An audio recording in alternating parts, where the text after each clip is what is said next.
ನಮಸ್ಕಾರ. Weight loss ಯಾವ್ಯಾವ ರೀತಿ ಮಾಡ್ಬೋದು, ನ್ಯಾಚುರಲ್ ಏನಿದೆ, ಆಯುರ್ವೇದ ಏನಿದೆ, ಮೆಡಿಕಲ್ ಮಾತ್ರೆಗಳೇನಿದಾವೆ, ಮೆಡಿಕಲ್ ಸರ್ಜರಿ ಏನಿದೆ, ಇವುಗಳ ಬಗ್ಗೆ ಕಂಪ್ಲೀಟ್ ಆಗಿ ತಿಳ್ಕೊಳ್ಳಿ.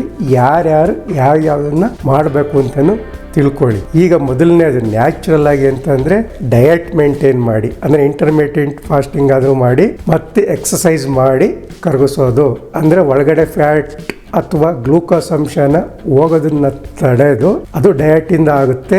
ಆಲ್ರೆಡಿ ನಿಮ್ಮ ದೇಹದಲ್ಲಿರುವ ಫ್ಯಾಟ್ನ ಬರ್ನ್ ಮಾಡ್ಬೇಕಂತಂದ್ರೆ ಅದು ವ್ಯಾಯಾಮದಿಂದ ಮಾತ್ರ ಸಾಧ್ಯ. ಇದಕ್ಕೆ ಸಹಾಯ ಮಾಡೋದು ಯಾವ್ಯಾವ ರೀತಿ ಇದೆ ಅಂತ ಅಂದ್ರೆ, ಇದನ್ನ ನೀವು ತಗೊಳ್ಳೋದ್ರಿಂದ ಏನಾಗುತ್ತೆ, ನಿಮಗೆ ಹೊಟ್ಟೆ ತುಂಬಿದ ಅನುಭವ ಆಗೋದ್ರಿಂದ ನೀವು ಜಾಸ್ತಿ ಊಟ ಮಾಡಲ್ಲ ಅಷ್ಟೇ, ನಿಮ್ಮ ಫ್ಯಾಟ್ನೇನಿದು ಬರ್ನ್ ಮಾಡಲ್ಲ. ಫ್ಯಾಟ್ ಬರ್ನ್ ಮಾಡೋಕ್ಕಿರೋ ಒಂದೇ ಒಂದು ದಾರಿ ಅಂತಂದರೆ ವ್ಯಾಯಾಮ ಅಥವಾ ಕಠಿಣ ಕೆಲಸ ಬಿಟ್ಟರೆ ಬೇರೆ ಯಾವುದು ಇಲ್ಲ.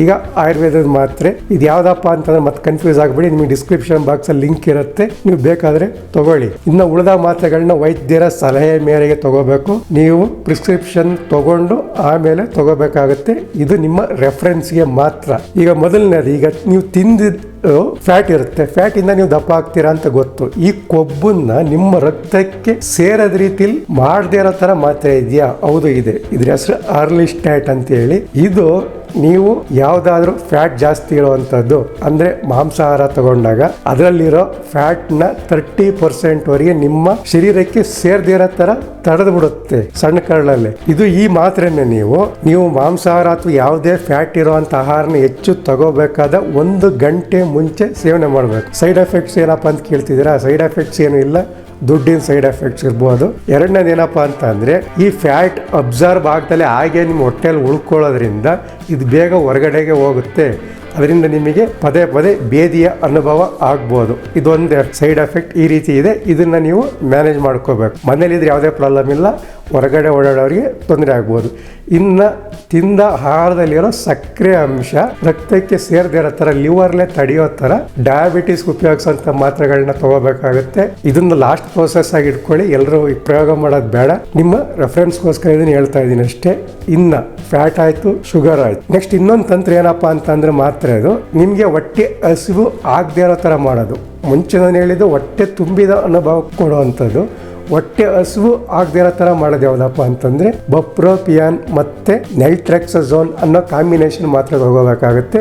ಇದನ್ನು ಕೂಡ ದಯವಿಟ್ಟು ವೈದ್ಯರ ಸಲಹೆ ಮೇರೆಗೆ ತಗೊಳ್ಳಿ. ಇದನ್ನು ತಗೊಳ್ಳೋದ್ರಿಂದ ಏನಾಗುತ್ತೆ, ಇದು ಡಿಪ್ರೆಷನ್ಗೆ ಉಪಯೋಗಿಸೋ ಮಾತ್ರೆ. ಆ್ಯಕ್ಚುಲ್ ಆಗಿ ಇದು ಹೊಟ್ಟೆ ತುಂಬಿದ ಅನುಭವ ಕೊಡೋದ್ರಿಂದ ನೀವು ಕಡಿಮೆ ಊಟ ಮಾಡ್ತೀರಾ. ನೀವು ವೆಯ್ಟ್ ಲಾಸ್ ಜರ್ನಿಲಿ ಇದರ ಸಹಾಯ ಪಡಿಬಹುದು ವೈದ್ಯರ ಸಲಹೆಯ ಮೇರೆಗೆ. ಇದೇನಪ್ಪ ಡಿಪ್ರೆಷನ್ ಟ್ಯಾಬ್ಲೆಟ್ ಇದು ಅಂತ ಕನ್ಫ್ಯೂಸ್ ಆಗೋದು ಬೇಡ.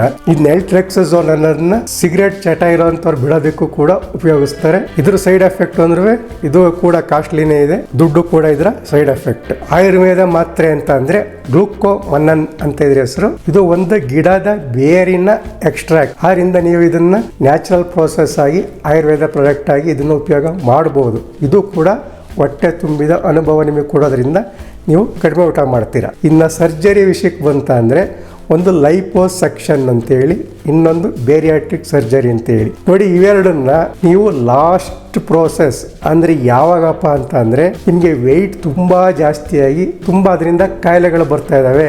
ಉದಾಹರಣೆಗೆ ನಿಮಗೆ ಡಯಾಬಿಟಿಸ್ ಜಾಸ್ತಿ ಆಗಿದೆ, ಭಾರ ಜಾಸ್ತಿಯಾಗಿ ಮಂಡಿ ಮೇಲೆ ಭಾರ ಬಿದ್ದು ನಿಮಗೆ ಮಂಡಿ ನೋವು ಬರ್ತಾ ಇದೆ, ತುಂಬಾ ದಪ್ಪ ಇದ್ದೀರಾ ಅಂದಾಗ, ಅದರಿಂದ ನಿಮಗೆ ಹೆಲ್ತ್ ಇಶ್ಯೂಸ್ ಬರ್ತಾ ಇದೆ ಅಂತ ಅಂದಾಗ ಮಾತ್ರ ಈ ಸರ್ಜರಿಗಳಿಗೆ ಹೋಗಬೇಕಾಗುತ್ತೆ. ಟ್ರೀಟ್ಮೆಂಟ್ ಕೂಡ ಕಾಸ್ಟ್ಲಿ ಇದೆ, ಆಮೇಲೆ ಸೈಡ್ ಎಫೆಕ್ಟ್ಸ್ ಕೂಡ ಜಾಸ್ತಿ ಇದೆ. ಲೈಪೋಸೆಕ್ಷನ್ ಅಂದರೆ ನಿಮ್ಮ ಫ್ಯಾಟ್ನ ಸಕ್ ಮಾಡೋದು ಅಂತೇಳಿ. ಈಗ ಕೆಲವ್ರಿಗೆ ಹೊಟ್ಟೆ ದಪ್ಪ ಇರುತ್ತೆ, ಕೆಲವ್ರಿಗೆ ತೋಳು ದಪ್ಪ ಇರುತ್ತೆ, ತೊಡೆ ದಪ್ಪ ಇರುತ್ತೆ.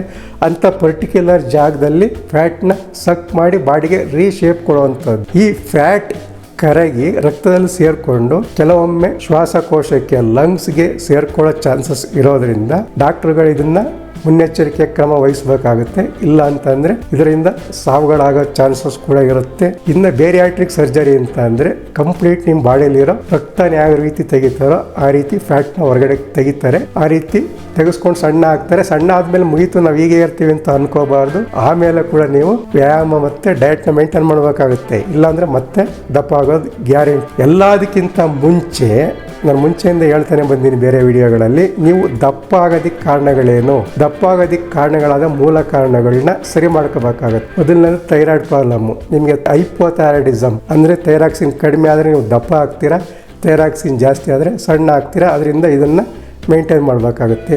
ಎರಡನೇ PCOD ಇದ್ದರೆ ದಪ್ಪ ಆಗ್ತಾರೆ. ನೀವು ಯಾವುದಾದ್ರು ಮಾತ್ರೆಗಳನ್ನ ತಗೊಳ್ತಾ ಇದ್ದರೆ ಅಂದರೆ ಲಾಂಗ್ ಟರ್ಮ್ಗೆ 1 ವಾರ 2 ವಾರಕ್ಕಲ್ಲ, ಲೈಫ್ ಲಾಂಗ್ ಕೆಲವ್ರು ತಗೋಬೇಕಾಗುತ್ತೆ. ಉದಾಹರಣೆಗೆ ಡಿಪ್ರೆಷನ್ ಮಾತ್ರೆಗಳು, ಸ್ಟೀರಾಯ್ಡ್ ಮಾತ್ರೆಗಳು ಈ ರೀತಿ ತಗೊಂಡಾಗ ಅವ್ರು ದಪ್ಪ ಆಗ್ತಾರೆ. ಅದರಿಂದ ಈ ಟ್ಯಾಬ್ಲೆಟ್ಸ್ ಬದಲಿಗೆ ಬೇರೆ ಆಲ್ಟರ್ನೇಟಿವ್ ಇದೆಯಾ ಅಂತ ನೋಡಿ ಚೇಂಜ್ ಮಾಡ್ಕೊಳ್ಳೋದಕ್ಕೆ ಟ್ರೈ ಮಾಡಬೇಕಾಗುತ್ತೆ. ಹಾರ್ಮೋನ್ ಇಂಬ್ಯಾಲೆನ್ಸ್, ಪ್ರೆಗ್ನೆನ್ಸಿ ಟೈಮ್ ಇರ್ಬೋದು, ಮೆನೋಪಾಸ್ ಆಗಿರ್ಬೋದು, ಅಥವಾ ಹೆರಿಡಿಟಿ ಇರ್ಬೋದು, ವಂಶ ಪಾರಂಪರ್ಯವಾಗಿ ದಪ್ಪ ಆಗೋ ಚಾನ್ಸಸ್ಗಳಿರುತ್ತೆ. ಈ ರೀತಿ ಚಾನ್ಸಸ್ಗಳಿದೆಯಾ ಅಂತ ನೋಡ್ಕೋಬೇಕು. ವಂಶ ಪಾರಂಪರ್ಯವಾಗಿ ಬರುವಂಥ ಯಾವುದೇ ಕಾಯಿಲೆಗಳನ್ನ ನಾವು ಟ್ರೀಟ್ಮೆಂಟ್ ಸರಿಯಾಗಿ ಸಿಗೋಲ್ಲ. ಇದನ್ನು ಕೆಲವು ಕಾಯಿಲೆಗಳನ್ನ ನಾವು ಅಕ್ಸೆಪ್ಟ್ ಮಾಡ್ಕೋಬೇಕಾಗತ್ತೆ. ಯಾವ ಕಾಯಿಲೆಗೆ ಟ್ರೀಟ್ಮೆಂಟ್ ಇದೆಯೋ ಅವುಗಳನ್ನ ತಗೊಂಡು ಸರಿ ಮಾಡ್ಕೋಬೇಕು. ಯಾವ ಕಾಯಿಲೆ ಟ್ರೀಟ್ಮೆಂಟ್ ಇಲ್ವೋ ಅವುಗಳನ್ನ ನಾವು ಒಪ್ಕೋಬೇಕಾಗತ್ತೆ. ಯಾವ ನಮ್ಮ ಕೈಲಿ ಮಾಡೋಕ್ಕಾಗುತ್ತೋ ಅವುಗಳನ್ನ ಮಾಡಿ, ಯಾವ್ದು ನಮ್ಮ ಕೈಲಿ ಮಾಡೋಕ್ಕಾಗಲ್ವೋ ಅವುಗಳನ್ನ ಒಪ್ಕೊಳ್ಳಿ. ನಮಸ್ಕಾರ.